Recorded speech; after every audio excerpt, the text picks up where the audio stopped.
gómìnà àná ní ìpínlẹ̀ Rivers tí ó tún jẹ́ mínísítà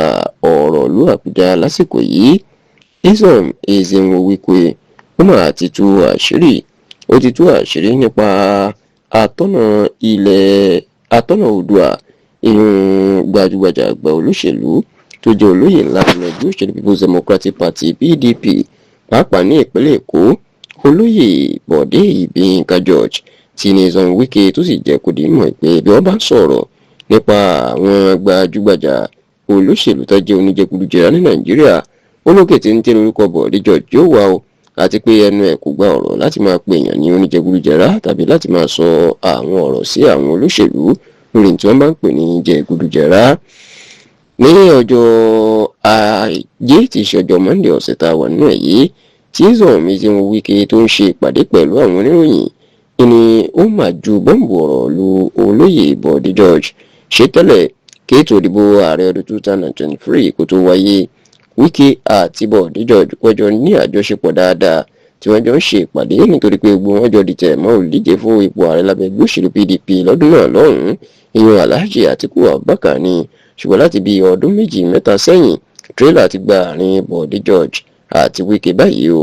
eléyìí ló sì jẹ́ kí àwọn méjèèjì ká máa ju òkú ọ̀rọ̀ lura wọn. ṣáà nínú ìpàdé oníròyìn olóṣooṣù tí Wike máa ń ṣe èyí tó ṣe lọ́jọ́ Monday ọ̀sẹ̀ tá a wà nínú ẹ̀ yìí nínú ti jẹ́ kó di mọ̀ pé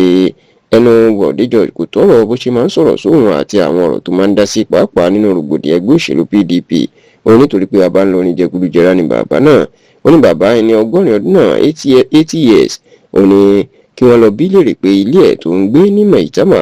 ní ìlú Àbújá níbo ló ti rọ́wọ́ kọ oníbẹ̀ wọn yóò ti mọ̀ pé bàbá ń lọ oníjẹgúdújẹrá ó ní olóyè Bode George. ṣá o lẹ́yìn tí Wike tó ti ju bọ́ǹbù ọ̀rọ̀ lu olóyè Bode George lásìkò tí a ṣe àkójọpọ̀ ròyìn yìí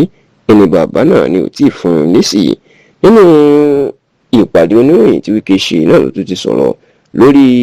ẹgbẹ́ òṣèlú People's Democratic Party PDP wọn àti ètò ìdìbò ọdún 2027 tó ń bọ̀. níbẹ̀ ni Nyesom